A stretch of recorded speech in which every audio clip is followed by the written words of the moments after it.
एक ही घड़ी मुहूर्त में जन्म लेने पर भी सबके कर्म और भाग्य अलग अलग क्यों? एक प्रेरक कथा।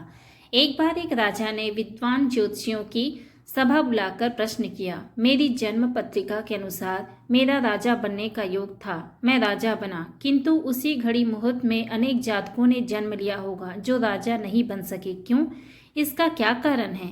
राजा के इस प्रश्न से सब निरंतर हो गए। अचानक एक वृद्ध खड़े हुए बोले, महाराज, आपको यहाँ से कुछ दूर घने जंगल में एक महात्मा मिलेंगे, उनसे आपको उत्तर मिल सकता है। राजा ने घोर जंगल में जाकर देखा कि एक महात्मा आग के ढेर के पास बैठकर अंगार खाने में व्यस्त है। राजा ने महात्मा से जैसे ही प्रश्न पूछा, महात्मा ने क्रोधित होकर कहा, तेरे प्रश्न का उत्तर आगे पहाड़ियों के बीच एक और महात्मा है, वे दे सकते हैं। राजा की जिज्ञासा और बढ़ गई। पहाड़ी मार्ग पार कर बड़ी कठिनाइयों से राजा दूसरे महात्मा के पास पहुंचा। राजा हक्का बक्का रह गया। दृश्य ही कुछ ऐसा था। वे महात्मा अपना ही मांस चिमटे से नोच नोच कर खा रहे थे। राजा को महात्मा ने भी डांटते हुए कहा, मैं भूख से बेचैन हूँ, मेरे पास समय नहीं है। आगे आदिवासी गांव में एक बालक जन्म लेने वाला है जो कुछ ही देर तक जिंदा रहेगा। वह बालक तेरे प्रश्न का उत्तर दे सकता है। राजा बड़ा बेचैन हुआ। बड़ी अजब पहेली बन गया प्रश्न। उत्सुकता प्रबल थी। राजा पुनः कठिन मार्ग पार कर उस गांव में पहुंचा। गांव में उस दंपति के घर पहुंचकर सारी बात कही। जैसे ही बच्चा पैदा हुआ, दंपति ने नाल सहित बालक राजा के सम्मुख उपस्थित किया। राजा को देखते ही बालक हंसते हुए बोलने लगा, राजन, मेरे पास भी समय नहीं है, किंतु अपना उत्तर सुन लो। तुम, मैं और दोनों महात्मा 7 जन्म पहले चारों भाई राजकुमार थे।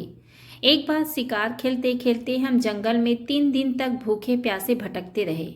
अचानक हम चारों भाइयों को आटे की एक पोटली मिली। हमने उसकी 4 बाटी सेकी। अपनी अपनी बाटी लेकर खाने बैठे ही थे कि भूख प्यास से तड़पते हुए एक महात्मा वहां आ गए। अंगार खाने वाले भैया से उन्होंने कहा, बेटा, मैं 10 दिन से भूखा हूँ, अपनी बाटी में से मुझे भी दे दो। मुझ पर दया करो, जिससे मेरा भी जीवन बच जाए। इतना सुनते ही भैया गुस्से से भड़क उठे और बोले, तुम्हें दे दूंगा तो मैं क्या खाऊंगा?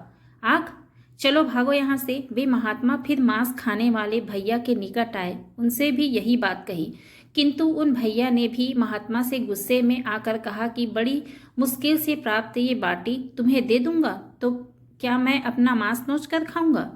भूख से लाचार वे महात्मा मेरे पास भी आए, मुझसे भी बाटी मांगी, किंतु मैंने भी भूख में धैर्य खोकर कह दिया कि चलो आगे बढ़ो, मैं क्या भूखा मरूं?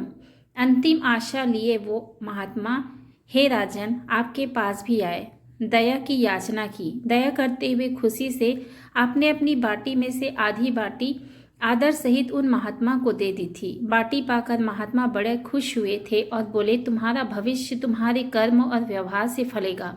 बालक ने कहा, इस प्रकार उस घटना के आधार पर हम अपना अपना भोग भोग रहे हैं।